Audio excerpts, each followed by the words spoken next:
Breakfast ఏం చేయాలో తెలియనప్పుడు అప్పటికప్పుడు ఇన్‌స్టాంట్‌గా చేసుకునే ఒక బ్రేక్‌ఫాస్ట్ ఐడియా మీకు చెప్తాను. ఇది చాలా హెల్తీ రెసిపీ కూడా. మన ఇంట్లో జొన్న పిండి ఉంటుంది కదా!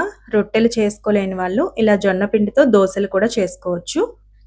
నేనిక్కడ 2 కప్స్ జొన్న పిండి తీసుకున్నాను. అందులోకి కొన్ని పచ్చిమిర్చి, ఉల్లిపాయ ముక్కలు, కొత్తిమీర, కొద్దిగా జీలకర్ర, ఇంకా ఒక 2 స్పూన్స్ బియ్యం పిండి కూడా వేసుకోండి. ఆ క్లిప్ లాస్ట్‌లో చూపిచ్చాను. ఇవన్నీ వేసేసి బాగా మిక్స్ చేయాలి.